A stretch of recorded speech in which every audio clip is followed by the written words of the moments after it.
What's up? What's up? What's up? This is a very special edition of Boozer Bud Podcast, and I have some dope cannabis around me. We can kick it off with some introductions. Dad, I'll let you take it away first, and we'll start over here with you, Rashid. All right. First of all, welcome to the Boozer Bud Podcast. Today we got some special guests, Rashad, some repeat offenders. All right. We have Farrah and Nafis here with us from previous episodes. Today we just want to open up a discussion about what it means to be black in this cannabis world. All right, so let's start off with Rashad, and you give an introduction to yourself, and we move on from here. Thank you. Excited to be here amongst other, people of color in the cannabis space. That means we're all crazy. So, yes, happy to be here amongst people that share the passion. My name is Rashad Davis. I'm the CEO of Plantivia Wellness.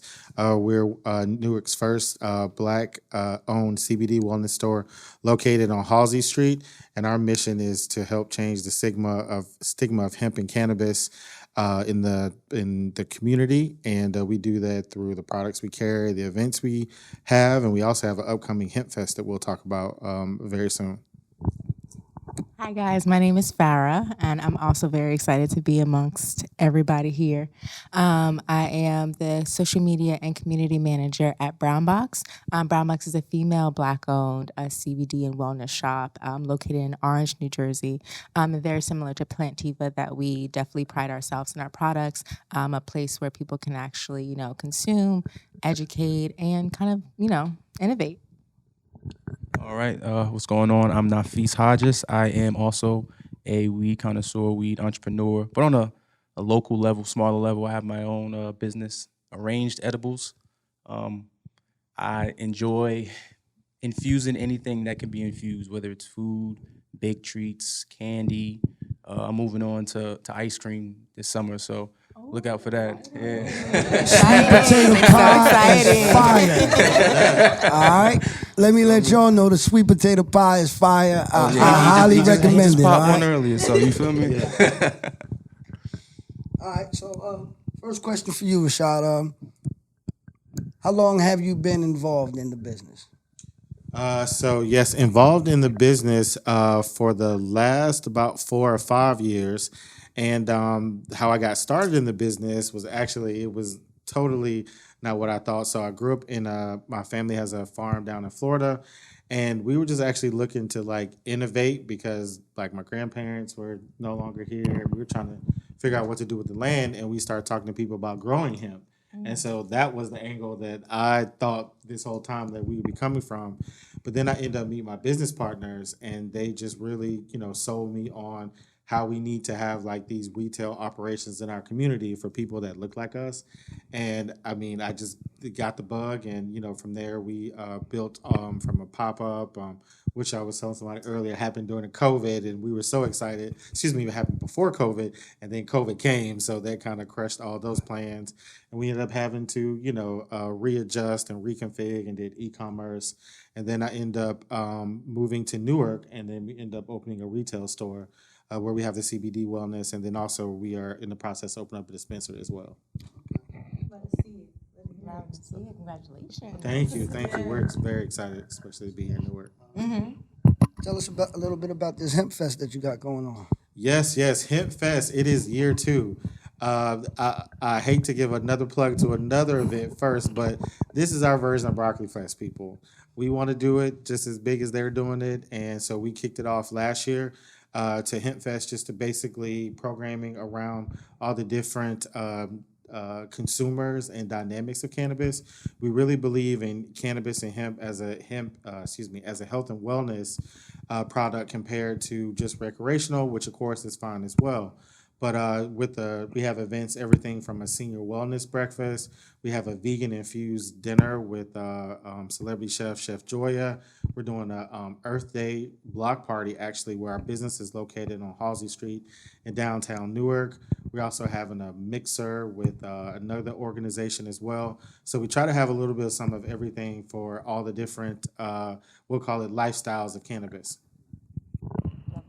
No, that's dope. And I was speaking with you before about just the mystery around hemp and what it actually does, and just cannabis in general. On Boozer Bud, we talk a lot about THC, CBD, and hemp, trying to educate the public to remove that stigma. Right? We get people who sometimes come from a different generation or a different school of thought that don't view hemp as wellness. And one thing that I hear all of you guys talk about, and knowing or hearing pieces of your story, is that we approach cannabis from this holistic lens. From this, it can be recreational, it could be medicinal, it can be social, it can be fun, but it can also be something to treat some illnesses, to treat some ailments in our life. So I guess I kick it off for each of you, right?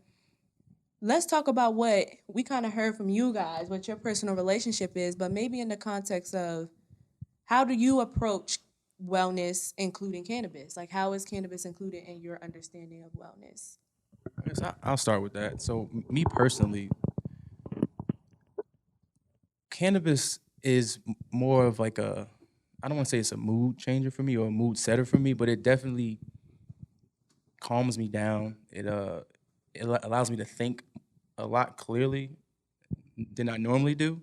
It gets me out of my head, like I'm overthinking. I'll roll up a J or a L, and I just sit back and smoke, and now I'm in my happy place. I'm not thinking about what I was thinking about before that was making me angry or sad. That's how I feel like it's a part of wellness for me, because it helps me to, I don't want to say I'm like addicted to it or it's okay something to I say need. that. Like I need it It's to okay. It's a feel like prescription. it. That's Right. what I We say. need to get away from the stigma. We need to get away from the stigma of addiction, right? Like Kia tell you, when you look at cannabis as a part of your dietary supplement, right? Yep. Right. Yeah. What you're explaining is the channeling of thoughts that it helps you focus along a certain chakra, wavelength, plane, whatever you want to say that is, right? Some of us call it high, some of us call it low, right? But it helps balance you out, bring you to an equilibrium.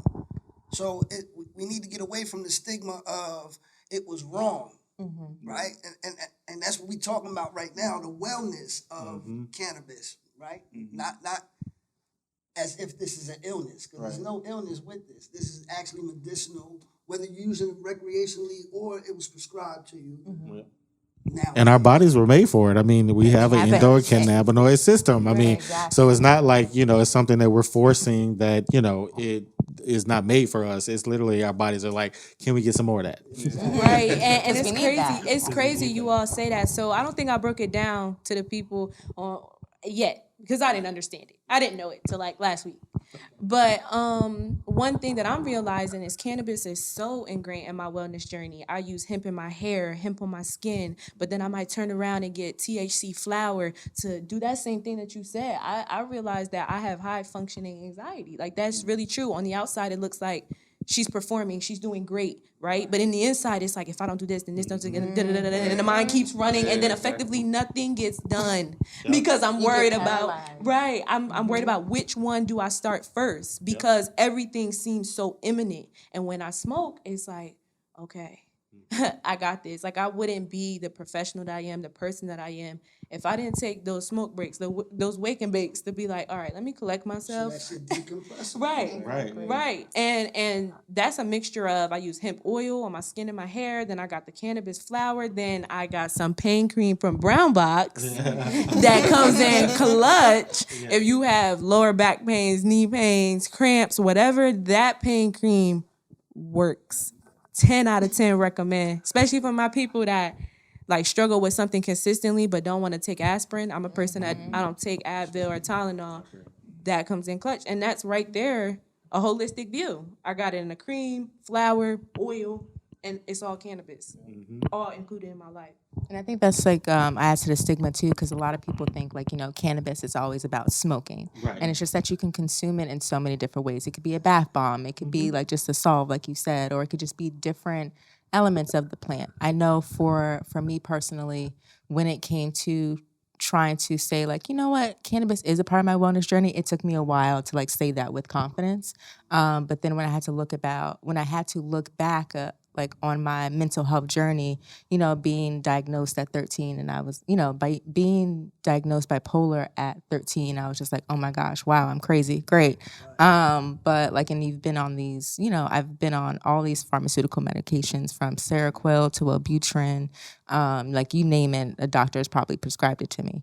And it wasn't until like maybe I was like 19, 20 where I was just like, you know what, cannabis has done so much for me beyond all of these medications. Now, I would never, put down pharmaceutical medication because it has helped me on my mental health journey. But when I started to take full ownership of, like my body and how I want to heal myself or just manage, bipolarism, that's when I was just like, you know what, this is a part of my wellness journey. Like, it's even a part of my spiritual journey, which was another thing to conquer because like, it's one thing for your family to kind of like shame you for your usage, but it's another thing for your, on another level for like anything spiritual where like the church is like shaming you for it. And I was just like, I think in Genesis it says that. Right, all plants are made to yeah. So yeah. There's even critical thinking out about between historians whether cannabism is even mentioned in the Bible. So if we want to use the Bible, this is something that's been around for a long time. This is not new. It's been around since the ancients, right? Mm-hmm. And they used it, and they used it properly. They didn't misuse it or abuse it. And we don't want to advocate misuse or abuse in any form, like of anything. I don't want you to misuse food or abuse food and deal with gluttony and right. I don't want you to misuse water and drown yourself, right? So I want you to consume cannabis, which is proper for you, and even just open your mind up to alternative forms to what you know to be ordained medicine, right? Exactly. Just open your mind up and realize that if it's been working forever, like if it's not broke, don't fix it. I think the other part of that we see with folks in our store too is like because it is wellness, it's sometimes not the first silver bullet. The first thing you try might not, do it. And so that's why we want people to come back because we look at this as a lifestyle. And it's the same because I ask you, like, can we have the same grace as you give with your pharmacist? Like, because they might give you one prescription and it might not work as well. So you go back and get another one. So it's the same with cannabis because there's 1,000 different, strains and all this other stuff. The terpene profile. Yeah. So it's like all these other ways to do it. So sometimes people are like, well, this didn't work. I'm like, well, let's try something else. Because again, it works different. And then I had one question in regard to that. What's your favorite, everybody's favorite way to consume cannabis? I'm a smoker. Yes. Club smoke. Yeah. I'm a smoke or have an edible only because I make edibles all the time. So I'm eating what I make. And that term or that phrase, what is it? Don't eat what you sell. Don't get high. Don't go high your own supply. Oh yeah, no, that's me. I'm going to do it. I'm going to do it. That's quality testing, right? That's the one rule that doesn't apply. Most of your best weed dealers before this was even legal was a person that you knew kept it because he stayed hard, right? Mm-hmm. But you trust them more because of it. Yeah, you do. Like, don't give me nothing you want to use yourself. Right, exactly. Like, if you're not going to smoke this, then I don't want to either. Right. He was actually a walking billboard for his own product, so he was branding without even knowing it, right? That's another one of the beauties, I think, of the current cannabis industry is like for the first time now, you can find out everything about what you're smoking. Because before, everybody smoked street weed. It is what it is. Right, exactly. Right. They was like, I got that loud, I got that perp. And then you're like, okay, is it indica? They're like, no, it's either take it or leave it. What's the terpene profile? They're like, bro, right. You want this or not? So now the fact that they have businesses like ours where we can really break down because they do, certain symptoms are better for certain strains and terpene profiles. Right. So I really see the beauty in that.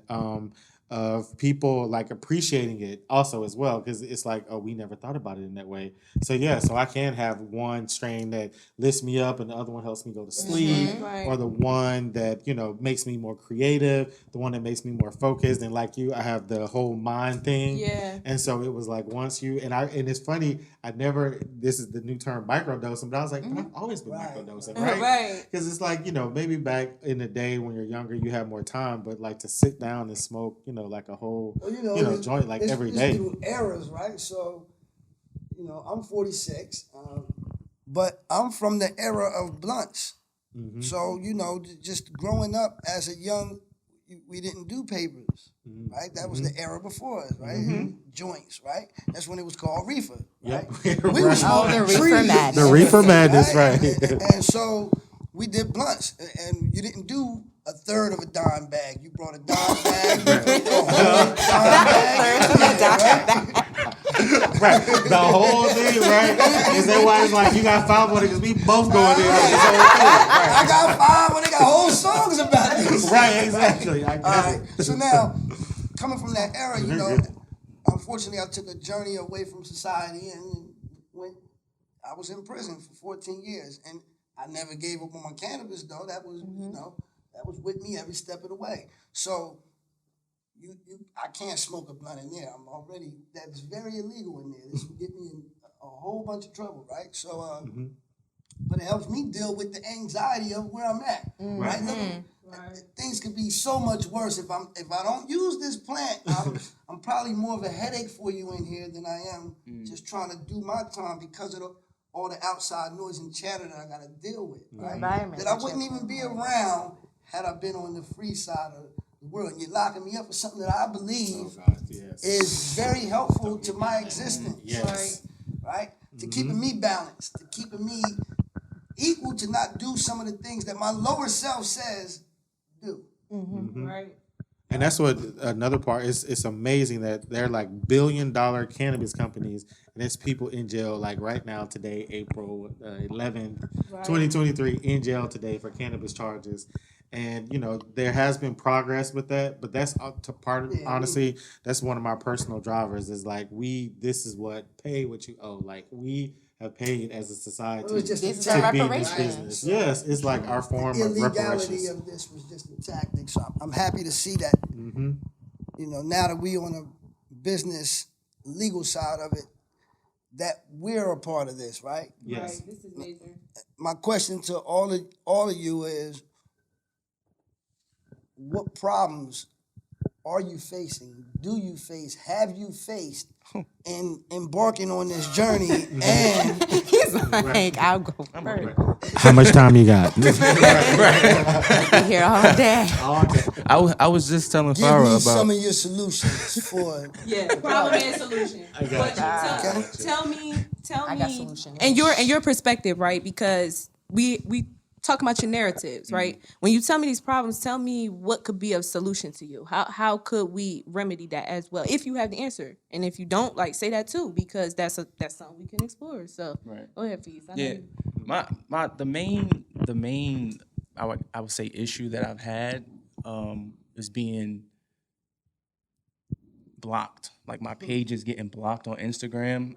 Like as a local owner or entrepreneur, whatever you want to call it, I don't have those platforms like Plantivia has, where they can say, yeah, I'm a legit business. I have a store. I got this blue check. They do to us too. You have a blue check? Y'all got a blue check though, right? Well, barely, but I mean, we get blocked and stuff too. Like we have lived through all But yeah, that our page taken down might be for a the year, one so, thing yeah. that I would say has had me take a lot of steps back, because my first page that I had this big following, and it got blocked because I used the word, I think, edibles mistakenly, and I lost everything. I lost all my clientele. I lost my followers. I had to start over again and again and again. I'm on my 4th page right now. It's so defeating. It's so defeating, but I still keep going, and one thing I've noticed, I had to switch the words I use, the hashtags I use. I don't put edibles in anything that I post. I don't put weed. I don't put 420. But it's the community that I have. They know what I make, and then they spread the word So now everybody else is like, all right, well, I'm gonna go follow him because I know he has something special, not just actual treats. So that's a solution that I have for that, for me. Yeah, I definitely feel that because, the digital discrimination can be like really hard. Because when you see like, other brands who kind of like don't look like you and they're just like, they have all the hashtags. They have 420 weed Instagram, everything. So you would hate to think that like, there's any like racism involved, but you have to be like, in reality, it's just like, and it's sad because it's just like a numbers game too as well, like where it's just like if you're under 10K, then like you're most vulnerable to any type of like a digital mayhem that you may experience. So the resilience, we definitely understand. I would say for me in my personal journey, kind of stepping into like my power in the sense of like cannabis. Like a lot of people know me from Brown Box through like education and like community and things like that. But I think outside, like in my everyday life is where I kind of like need to speak up a little bit more. Like I know, like I'm a part of like the parent, like, the PTA for like my parents' school. And even though I'm coming up with like different ideas and getting different funding for like school field trips and things like that, I still get like the mommy hate like from like other people because one, I'm probably like the youngest mom like in my son's school, and I volunteered to speak up for I'm so sorry, what is it? Brain fog. I'm speaking up for career day for my son's school. So, but then some of the moms are just like kind of rallying behind my back to like not get me to speak to the kids. So it's been discouraging, but it's kind of like I can't let that type of energy kind of like keep me from speaking up and educating, because maybe if kids did know that they had an endocannabinoid system, maybe if kids did know about terpenes and things like that, it would, you can't really stop kids from doing whatever they want to do, like, but at least they have like that form of education to kind of know that like it's not bad, it's not taboo. Well, this is knowledge something. key, right? It's up to you. The thing about knowledge is it's out there. So once we put it out there, you make the choice on how you want to use that knowledge. Once you understand how cannabis and your endocannabinoid system even works, then you make the choice on whether you want to ingest it through the form of inhalation. You make the choice if you want to put it on as a topical. You make the choice if you want to abstain from it. Like, I don't even want to do that, right? That's cool. People abstain from pork. People abstain from many other things, commodities, and that's cool because everybody has their own dietary plan, right? Which they think is best for them and conducive for them. I'm just here to help advocate that instead of being so anti-cannabis, right? Or right? Be more pro in how we look at this, right? And instead of looking at it as an ill, even Nafis, who's a part of the community that we talk about, it's just it's already instituted in him to think of it as if, I don't want to say like I'm addicted, and he doesn't mean anything when he says that, but the words that we put out, right? And I was that connotation, even when it comes to the business part, because it's like people are like, well, you own a cannabis business, that you're not going to be business savvy or intelligent, Oh or my all these other things like you were saying God. about with the moms. And I'm like, I'm still the same person. Yeah. Like, it's just, the business happens to be cannabis.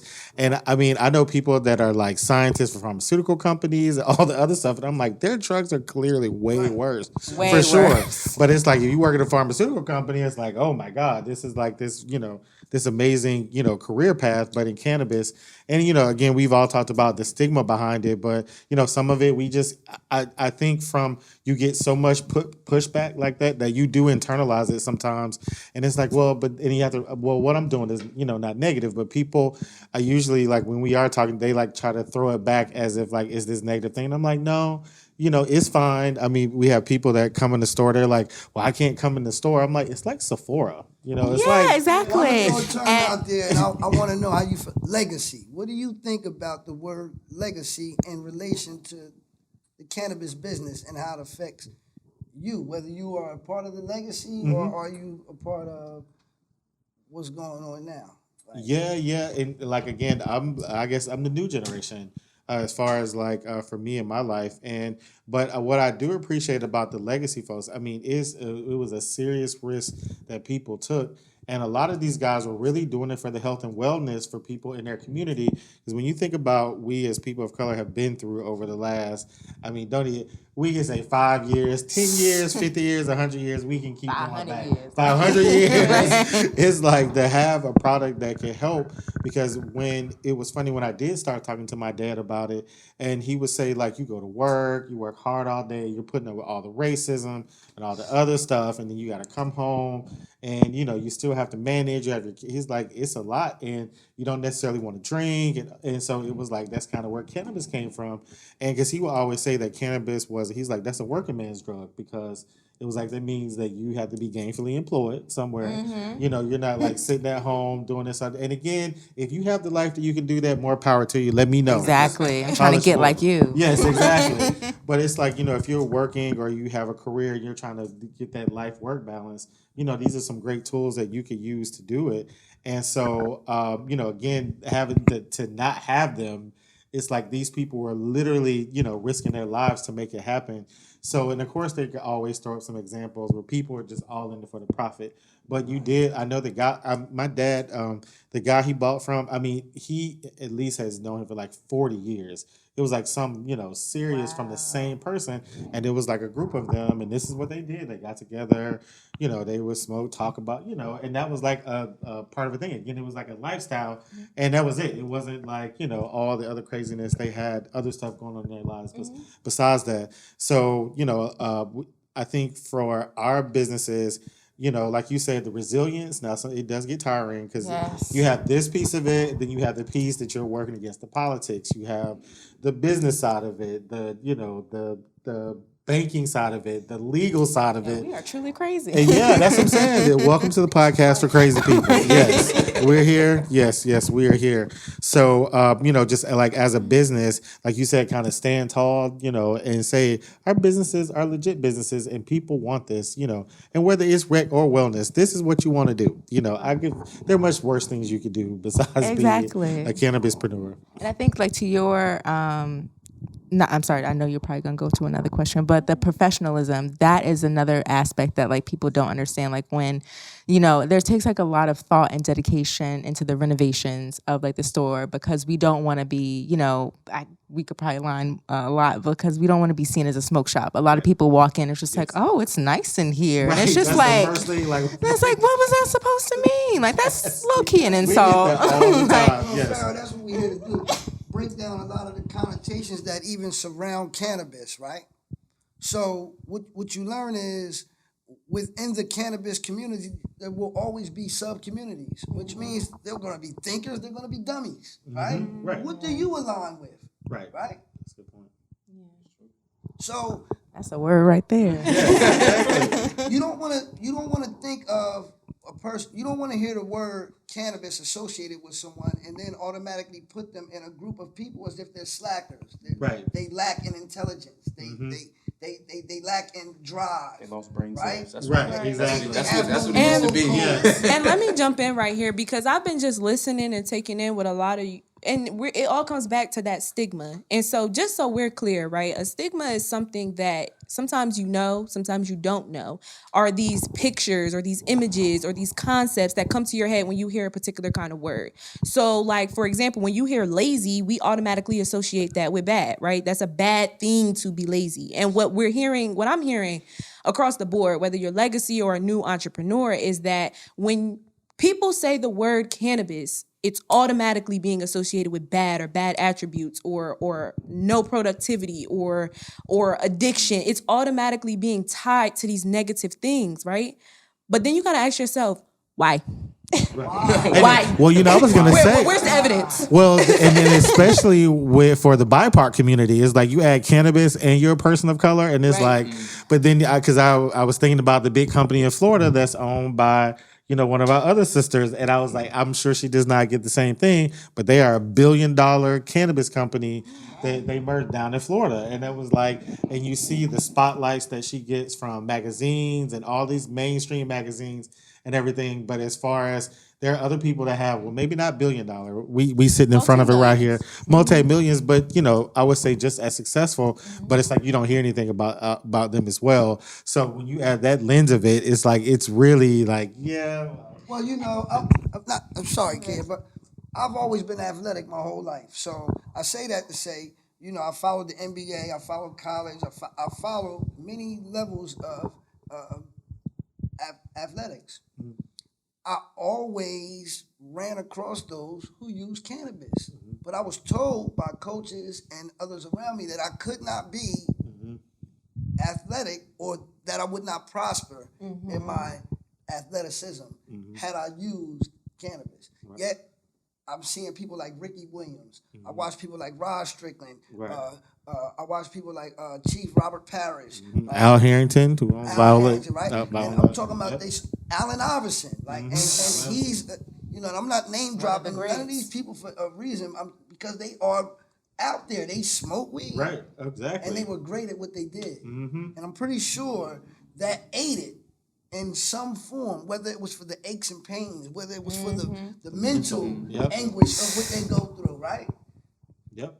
And a lot of people overlooked that because they were making corporations millions of dollars. Right.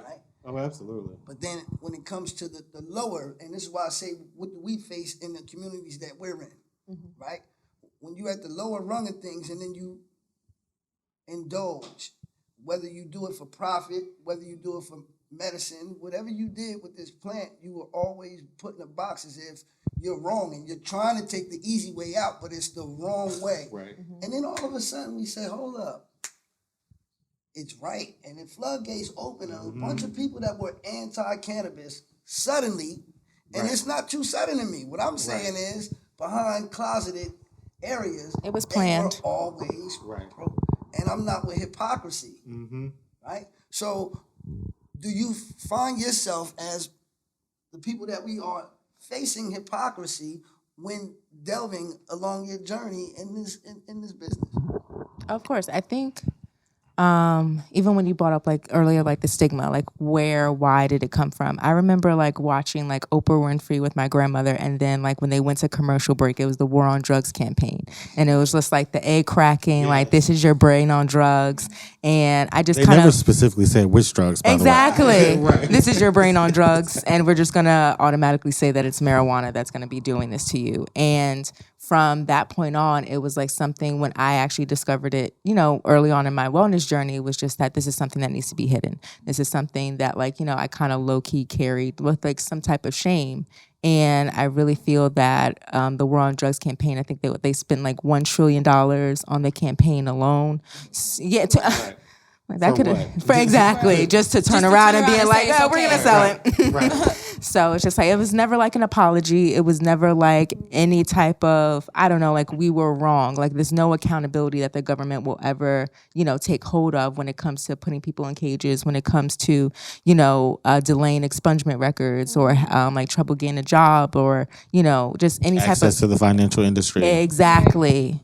And or even like I remember when after I was arrested and I had to go through after like conditional discharge, I like spoke on it. It was hard for me to get a passport. So it's just like the delay, like they don't tell you about the delays that you have to go through. But I think I'm also just here sitting and very proud of like all of us for even just like championing through this industry that loves like that we love, but sometimes doesn't always love us back. Oh yeah, I think. Oh yeah. So I told this story to you guys.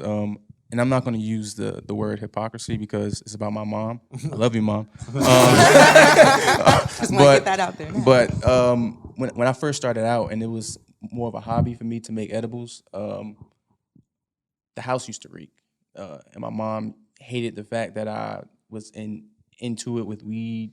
She used to be like, if you're going to do it, don't do it in my house.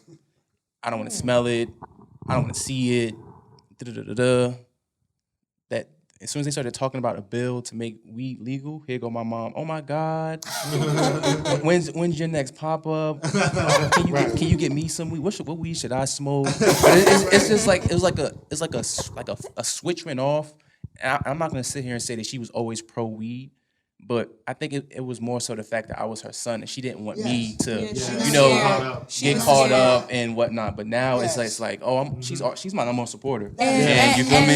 and Right? let me piggyback off of that. Going back to all the way where we talked about with marketing and me being in the marketing realm, right? One thing that people need to understand, we hear AI, algorithm. These are big hot terms in marketing in the world. Everybody's talking about artificial intelligence. Everybody's talking about digital algorithm, saying the algorithm is shadow banning them, right?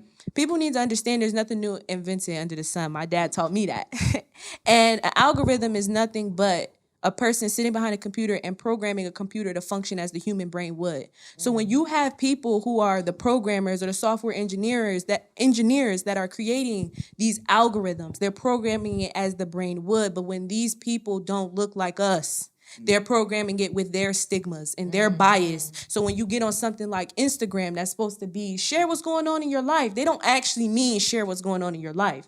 They want you to share what's going on in your life, but we'll filter what we choose to push to the top, built makes on us this money, algorithm. basically. Right. And this algorithm is built by, let's be real, rich, white, American men. And that is a very narrow perspective a lot of the times. So when we don't see people people of color in tech, right? We don't see them as the social media managers and community managers. We get things where it stifles our cannabis businesses because we have someone programming a computer to have a stigma or a bias that was based on their perception of cannabis. So then it's hard for us to thrive, and it's actually impeding upon my right to life, liberty, and the pursuit of happiness. Well, If we want to use your, well, then you start questioning: is it really their perception, or is it just what they choose to advocate? And this is what I mean by hypocrisy, right? Because to openly, there are going to always be a group of people that say, well, what you do behind closed doors is your business, right? And so if I choose to smoke weed, sniff cocaine, have relations certain ways behind closed doors, I'm fine, right? I'm closeted. And they will always be in opposition to those that are open about whatever they do, right? So when you have people like us, you got to understand that we has a history in America, especially pertaining to the black man, meaning man and woman, when it comes to our existence and plight in America, right? And so when you talk about that, we got to understand that it was just made illegal less than half a century ago. Like, it's not really been that long since it was made illegal. And now it seems long to a lot of us because we haven't existed that long. So you can't fathom time when you haven't existed that long. Dad, I'm going to pull this up because I was doing some research, as you know I usually do. And I saw a law where I believe, I'm going to look it up to fact check myself, but I believe where it was actually mandatory for farmers in America when America first was founded, they had to grow hemp. Yes, you had to because it was used You by right, girl. our military for rope, right? And so in order to man the military, because we can't win without it, you have to manufacture this, which is hemp, right? And then we talk about the cotton textile industry. And once cotton becomes king, what is the number one opposition? Like, McDonald's want to get rid of Burger King. Burger King want to get rid of McDonald's, right? So we now have to make illegal hemp. Right. It says in 1619, America's first hemp law was enacted at Jamestown Colony, Virginia, ordering all farmers to grow Indian hemp. Shout out to the 1619 Project. Right. Hey. On Hulu, Yes. New York Times. Yes. 1619 Project. Watch that. Right. Information, kids. So we got to understand that it was weaponized, right? Because any weapon as we know it was invented as a tool. We must first understand that. It's only the person using it who chooses to use it to build or destroy. Right? So I put an axe in a murderer's hand, I have an axe murderer. But if I give it to a lumberjack, we got houses, we got foundational supports for homes and things of that nature, right? I give a gun to a hunter, You didn't have to ask what is his prey. Right? Right. We're going to put that in a quote. That's the episode title. No word, but Cannabis was used as the gun, right? What was the prey behind it being illegal? I feel like the documentary for my people who got Netflix subscriptions and love to watch this kind of thing, right? The documentary, I believe Grass is Greener, might be the documentary where he talked a lot about how cannabis has been integral in Black culture since Black culture. Like it just has been a part of our culture. We are the culture. Right. It's been integral in society on a whole, yet it was kept mum. Right. Exactly. Because I think, Right. like, in the schools, you would have to, like, And then it believe. was dulled by those who project our education. Right. So education lost something once schooling becomes a thing, right? We think of our greatest thinkers, they were pupils or disciples of one great thinker. So when you think of like Socrates, Plato, Aristotle, it's because there's a lineage, right? And then we have mass schooling. Well, you need to know this, and you need to know that, and you need to know that, just like this, because we're programming you to follow our structure, and so you project that it's cool to free think here in America, but then I'm penalized for my free thinking when I'm of a certain variety. Right. Okay. Heard. No word, and that's okay. And for you two, you deal with it on multiple levels. Yeah. Right. We talk about sexism here, right? Yep. Misogynoir. It's even worse when you combine things. Certain things are very, very destructive together. It's just like chemistry. You add sexism with the racism in a culture of cannabis. Oh my goodness. Right. You got the angry Black woman stigma. That's why I smoke. Uneducated, hood rat thought. She look. She's still angry and has weed. It's like you can't win. Right? At all. Is a very good baker. Like, regardless to whether it's THC infused or not, the product was very good. It's a commercial for the dog. Yeah. I appreciate that. Yet if he tells someone, yes, I make infused foods, a lot of people will automatically say no. And I'm telling, like, had he not told a bunch of people, you have to give that as a disclaimer because it's something foreign to their body, right?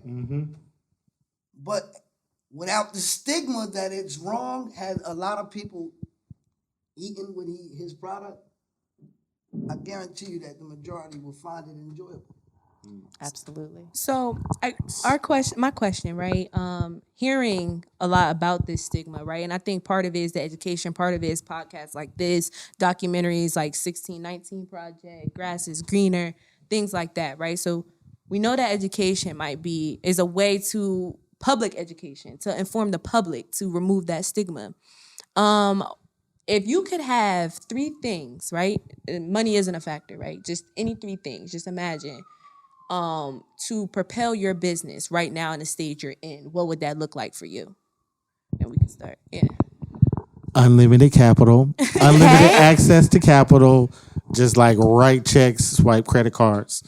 Definitely, because in the capital, that's always the number one thing because it is a capital intensive business. As an entrepreneur. Yeah, as an entrepreneur. Or even like thinking of politics, it's just like Yeah, people because will it like requires capital as well to maneuver through that whole piece, and especially if you want to be in a position of power, because how I look at things, how we were kind of raised was like the opportunity isn't really for you; it's about how you help other people with the opportunity. So it's like, yeah, you could be doing this. This is great. But like, have you helped anybody else also to be great? exactly. Or is it just for you to, are you just sitting in the place of, the enjoyment? And so So yeah, so access to capital. Number two would be like unlimited access to social media, which we We got talked the about same before. things. Yeah, and then I would say third would be um, like like an education system for like people in cannabis, which they do kind of. It's coming, It's right? popping up. It's popping Yeah. It's up. popping up. But even like because like our Depends on the entire Board of coast. Education and things like that. Yes, yes.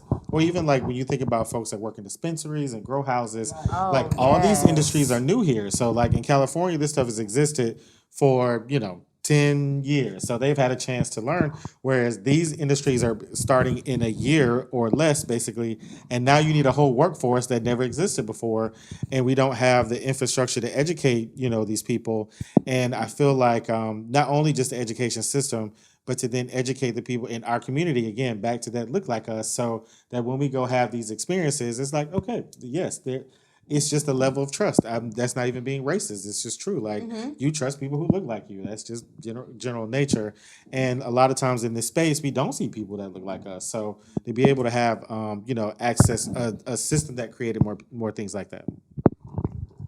Like I'm just gonna piggyback and like bounce off everything like you said, but yeah, definitely access to capital.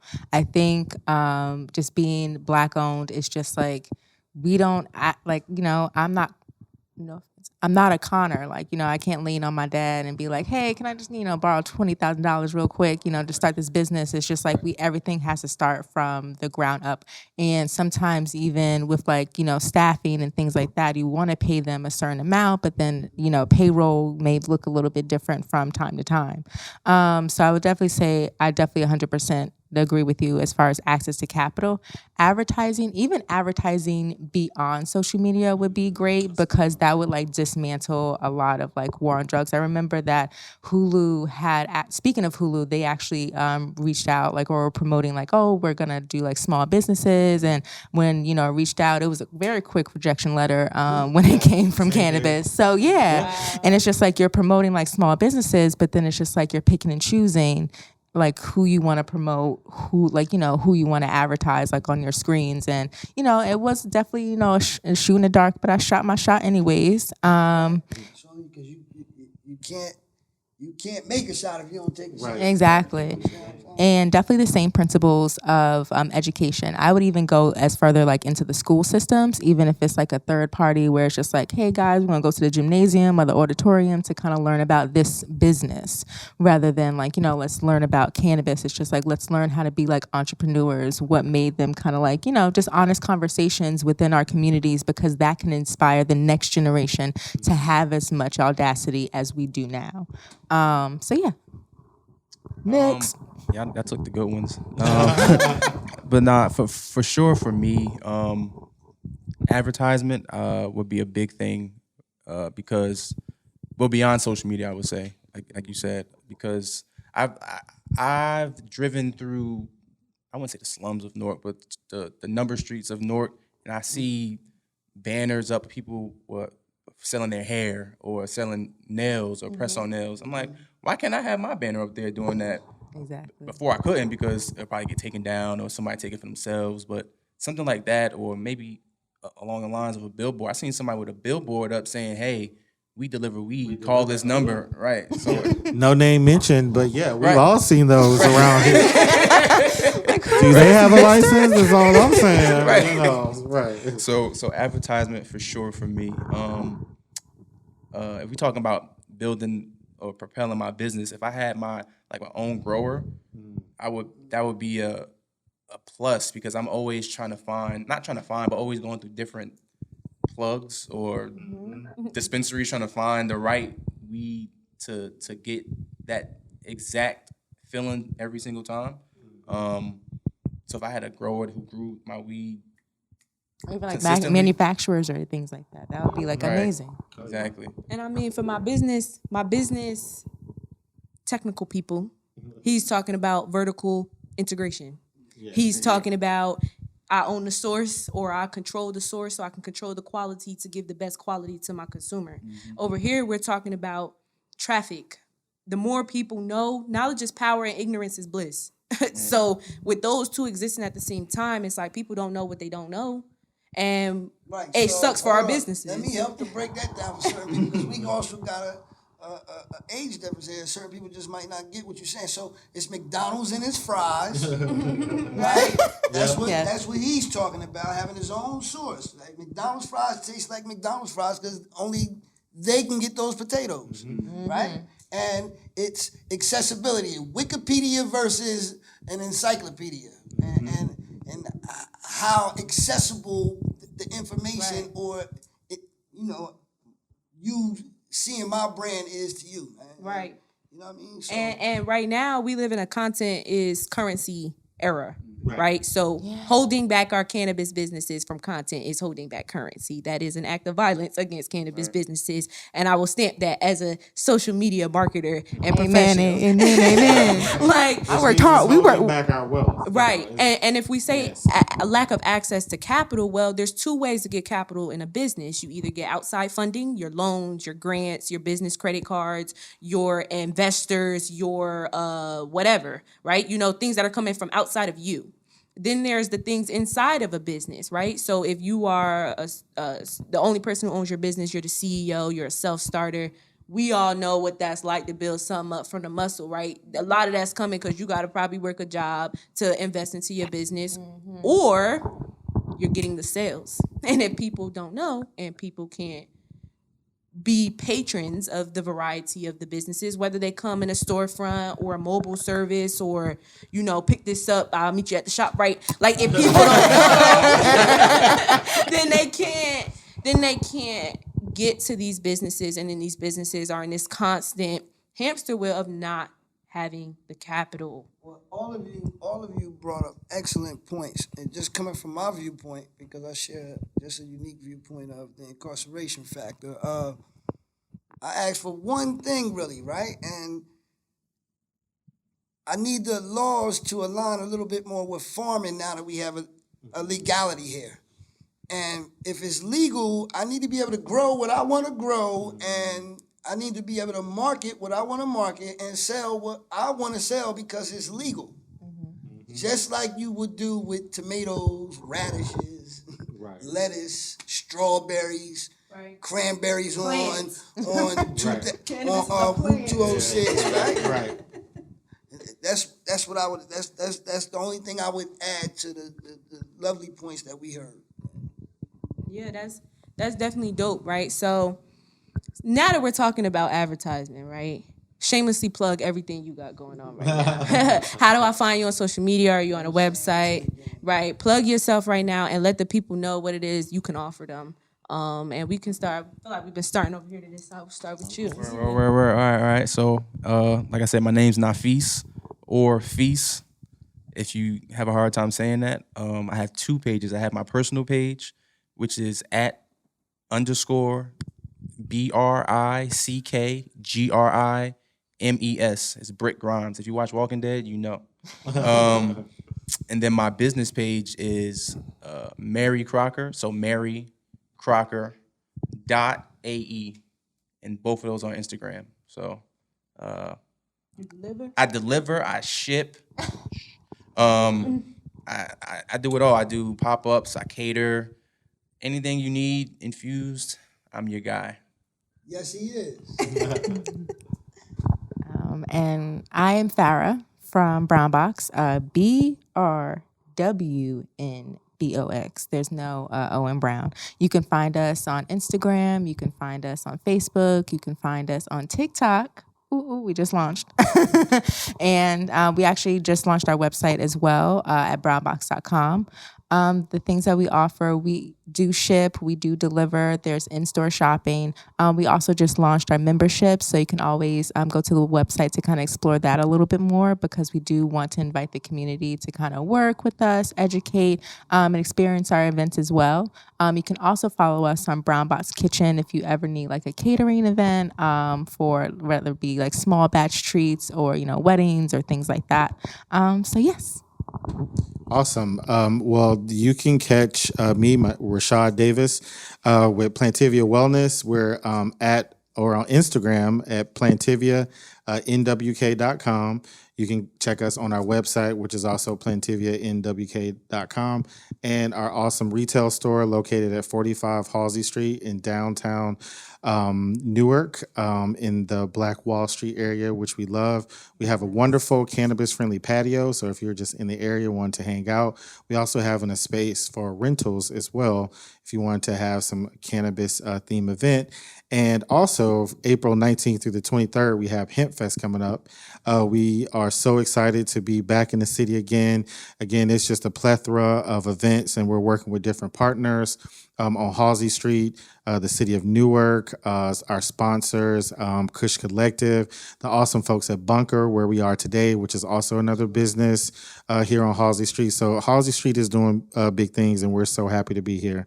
And last but not least, we have a couple gifts for our guests because we love a gift. So we're gonna pass those around. I bought you guys gifts too. And they're probably my favorite kind of gifts. The gifts that keep on giving. Thank you. Thank you. Thank you. Yes, appreciate so you much. so much. Yes, it's really nice. I want to thank Web Infusion and Aldris who invited us here today to host this amazing event. Check her out. I've had the wine infused sangria, top tier. Good. I mean, my mom, who hasn't smoked, she gonna be mad when she see this. Who hasn't consumed cannabis in over a decade, probably 15, 20 years. That is one of her wines right there. So that's an amazing experience I got to share with my mom and cannabis. Love right there. Like, yeah, she really does. And so I just want to thank you, Plantivia. Thank you for hosting this. Thank you. We're Boozer Bud, father and daughter combo to talk about all things cannabis. At Boozer Bud Podcast on Facebook and Instagram. And we are launching our website. You can find that on our Facebook and Instagram. We'll be dropping more content to keep you educated, talking about terpenes, endocannabinoid. Hopefully we get some blogs from Farrah. All right. So you'll be seeing us around. And I just thank the team at Bunker. Thank you, everyone, for, opening this space up, for sharing space with us and sharing your perspective. It's been a dope cipher, for real. It's been an honor. Yes. Yes, thank you. Thank you. Thank you. That's it, y'all. Woo, woo. Peace. It's a wrap. It's all right. I know, right?